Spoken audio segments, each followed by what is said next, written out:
ওয়ালাইকুম গাইস, আশা করি আপনারা ভালো আছেন। আমরা আলহামদুলিল্লাহ ভালো আছি। এখন আমি ফুলকপি দিয়ে আর সিম দিয়ে আর ইলিশ মাছ দিয়ে রান্না করব। আমি সব মশলা গেলে একখানে করে নিছি। কাঁচামরিচ বাটা, আদা রসুন বাটা, পেঁয়াজ বাটা, হলুদ, দইনা সব একখানে করে নিছি। এখন আমি মাছটা কষায় নেব, মশলা কষায়। আপনারা দেখতে থাকুন।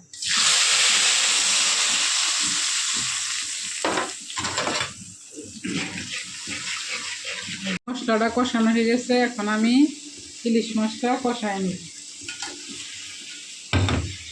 ইলিশ মাছটা কষায় নিতেছি।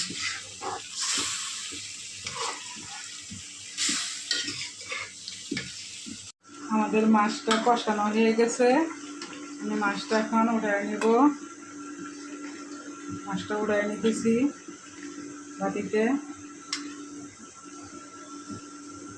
এই যে মাছ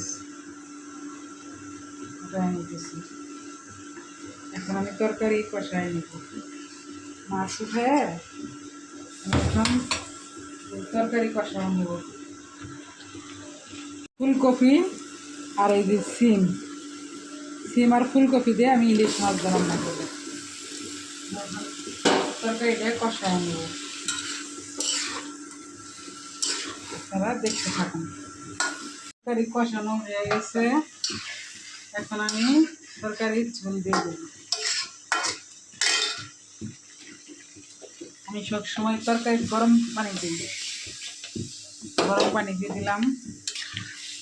আর শীতের দিনে কেন থাকতো না খাওয়ার জিনিস হলো ফুলকপি, সিম, পাতাকপি, মূলো, এগুলাই কিন্তু শীতকালের খাবার। এই জন্য ইলিশ মাছ দিয়ে মাছ কইছি রান্না করতে। এই জন্য মাছ এখানে কষাই খেয়ে দিচ্ছে।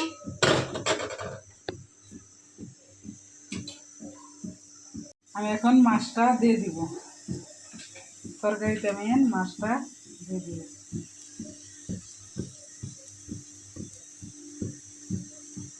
দেখেন মাছ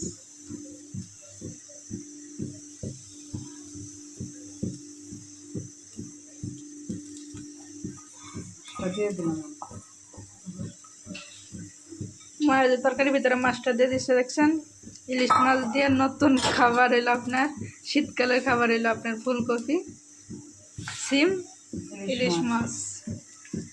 একদম ভালো খাবার এলো এটা। তরকারিটা এখন ঢাকা দেব। আমি কি কিছু বলার আছে আরো বলতে পারেন আপনি, মাথায় নাচছে। আমাদের তরকারিটা হয়ে গেছে, আমি এখন তরকারিটা নামায় নিতেছি। তরকারিটা নামায় নিলাম। আমি তরকারি হয়ে গেছে, নামায় নিলাম।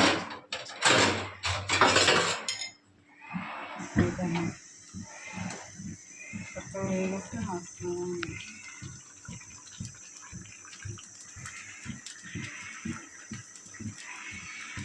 দেখুন